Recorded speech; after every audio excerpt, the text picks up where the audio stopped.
Saudara-saudari terkasih, apakah saudara sudah mulai hari ini dengan penuh sukacita dan punya niat untuk berbuat baik meskipun kecil? Semoga Tuhan memberkati niat baik saudara. Hari ini saya ingin mengajak kita semua merenungkan tentang perjalanan ke dalam, bukan perjalanan keluar.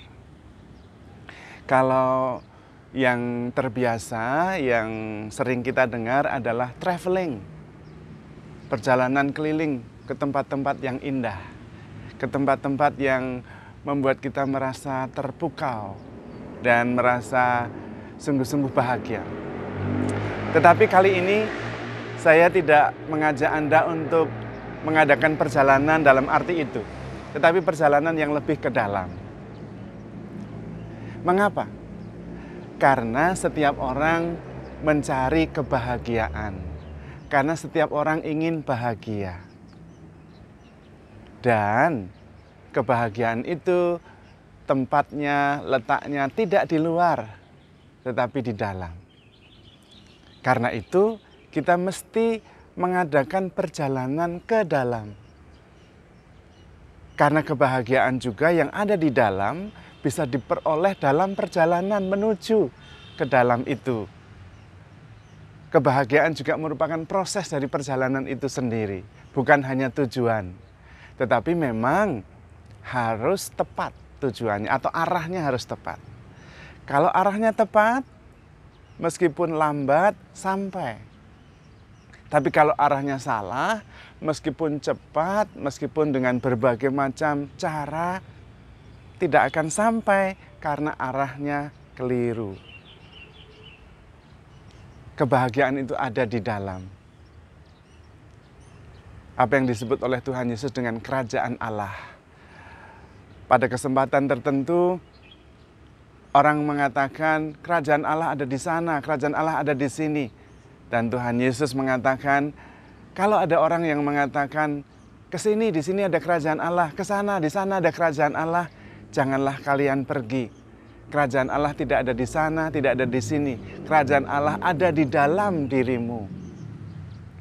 Maka kita harus mencarinya ke dalam. Kalau Tuhan mengatakan, carilah dahulu kerajaan Allah, maka yang lainnya akan ditambahkan kepadamu. Dan kerajaan Allah itu ada di dalam, maka kita harus mencarinya ke dalam. Dan itu memang benar. Kebahagiaan itu ada di dalam diri kita. Karena yang merasa bahagia itu saya, bukan orang lain. Maka ya saya yang harus merasakan itu. Dan seperti kemarin saya sudah menyampaikan, untuk bahagia, untuk damai itu sangat tergantung pada fisik kita yang sungguh rileks dan tenang. Itu juga tentang diri sendiri. Dan juga dengan perasaan-perasaan kita. Perasaan nyaman, damai, perasaan yang tidak galau, tidak gelisah. Perasaan yang positif, belas kasihan, bukan amarah atau khawatir. Itu ada di dalam, itu perasaan kita. Dan yang ketiga adalah tentang paham, pikiran. Kalau kita, perjalanan itu masuk ke dalam, kita bisa mengerti badan kita kapan harus istirahat, harus rileks, harus tenang, supaya ada damai. Juga perasaan-perasaan kita mengenalinya. Bahkan perasaan tidak nyaman, perasaan galau, perasaan sedih, perasaan tidak dicintai. Itu bisa kita rasakan, kita renungkan, dan kemudian kita terima, kita hibur sendiri. Dan kalau kita seperti itu, kita merasa bahagia, dan itu semua ke dalam. Lalu juga paham-paham kita tentang diri sendiri, pandangan kita tentang orang lain, itu adalah ada di dalam kepala kita. Maka badan yang sungguh sehat dan mempunyai istirahat cukup, itu menentukan kebahagiaan kita. Perasaan-perasaan nyaman yang bisa ditata, bisa diatur, tidak bergelora, itu juga menentukan kebahagiaan kita. Dan pandangan-pandangan yang kita punya tentang alam, tentang sesama, tentang pekerjaan, tentang diri sendiri, tentang Tuhan, itu paham itu ada di dalam diri kita. Maka paham yang tepat itu juga menentukan kita bahagia, nyaman atau tidak. Dan semuanya itu ada di dalam. Kenapa manusia tidak bisa menemukan kebahagiaan atau kebanyakan di antara kita tidak bahagia? Karena kebanyakan arahnya keluar, salah arah. Maka saya ingin mengajak kita perjalanannya ke dalam. Pelan-pelan tapi sampai.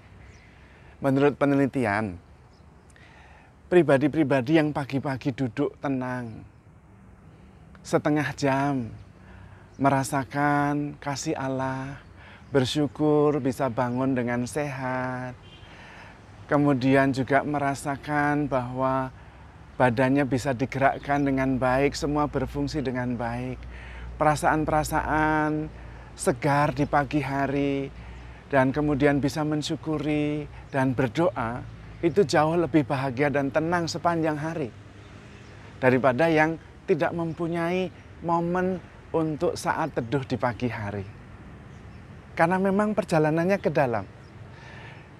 Apakah berarti bahwa perjalanan keluar, bekerja, mengusahakan sesuatu tidak penting? Penting sekali. Hanya kalau kita sudah mengadakan perjalanan ke dalam, nanti ketemunya juga ketemu dengan pekerjaan, dengan orang, dengan situasi dari kedalaman. Bukan hanya di permukaan. Bukan hanya permukaan dengan permukaan. Dan di situ yang seringkali salah paham. Konsep paham tentang pekerjaan, tentang sukses, tentang bahagia, tentang persaudaraan, tentang baik dan buruk, itu ada di kepala. Dan kalau itu tepat dan benar, ketemunya juga akan tepat dan benar. Mulainya di dalam, bukan di luar. Dan meskipun hidup di luar itu sangat penting, tetapi bisa diartikan, dimaknai dari paham yang benar sesudah kita mengadakan perjalanan ke dalam. Karena itu ada sebuah kisah yang melegenda tentang bagaimana Tuhan harus bersembunyi.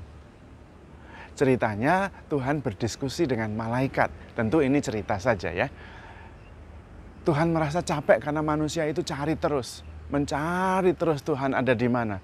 Setiap kali mengalami kesulitan mereka berteriak, berdoa, bagaimana Tuhan tolong. Akhirnya Tuhan capek, mau beristirahat hari yang ke-7.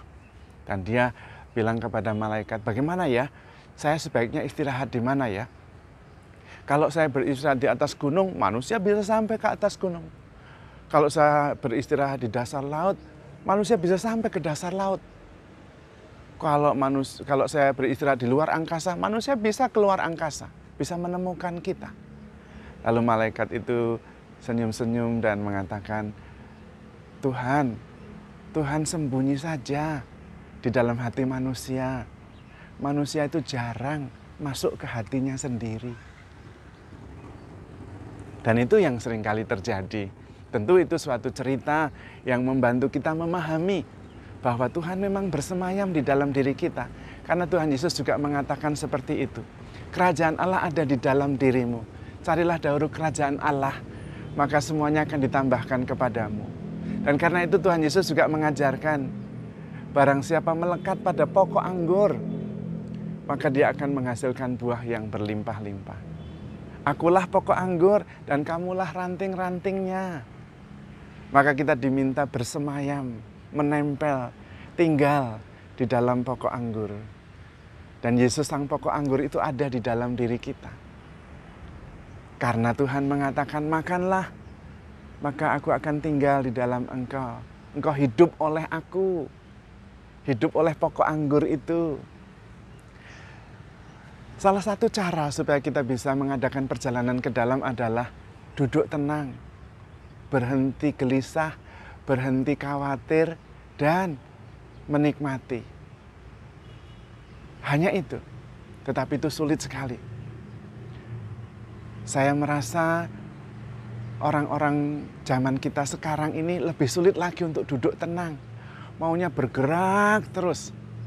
Seperti di belakang kita ini ada pakunya sehingga duduk itu susah sekali. Padahal justru duduk tenang, lalu mensyukuri berkat-berkat yang begitu besar. Berkat itu selalu ada di setiap saat, di saat ini, setiap saat. dan kita punya alasan cukup untuk bahagia.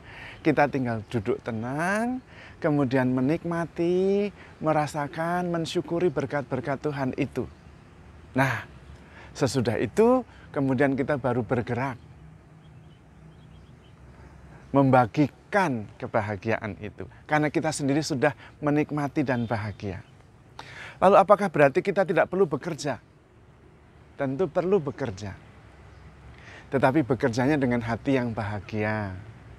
Bekerjanya juga membagikan kebahagiaan. Karena kita sudah lebih dahulu merasakan damai sejahtera dan bahagia itu. Ingat, nemo dat quod non habet. Kita tidak bisa memberikan apa yang kita sendiri tidak punya.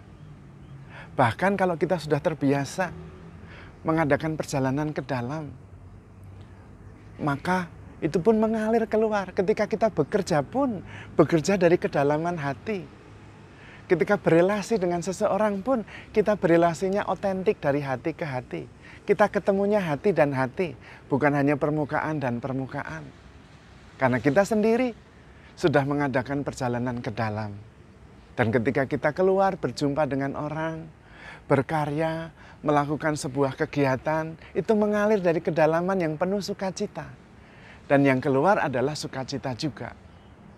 Dan kemudian ketemu dengan kedalaman yang ada di dalam pribadi-pribadi yang lain. Maka kemudian kebahagiaannya justru berlipat-lipat. Kita mengerjakan pekerjaan yang mengalir dari hati yang penuh dengan sukacita. Karena arahnya benar. Maka mari kita mengubah arah. Dan itulah yang disebut dengan pertobatan. Metanoia, mengubah arah. Arah yang tepat adalah mencari lebih dahulu kerajaan Allah. Dan kerajaan Allah itu ada di dalam diri kita.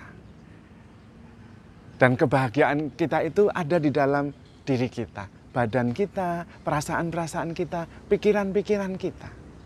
Sesudah kita sungguh-sungguh merasakan sukacita dan kebahagiaan itu, menemukan kerajaan Allah itu, kita bisa keluar dan mewartakan, menghasilkan buah-buah kerajaan Allah.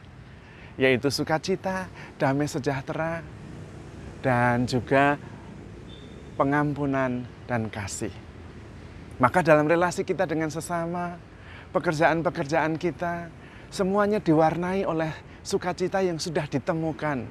Sukacita yang kita bagikan karena kita sudah menemukan Tuhan, kerajaan Allah yang tinggal di dalam diri kita masing-masing.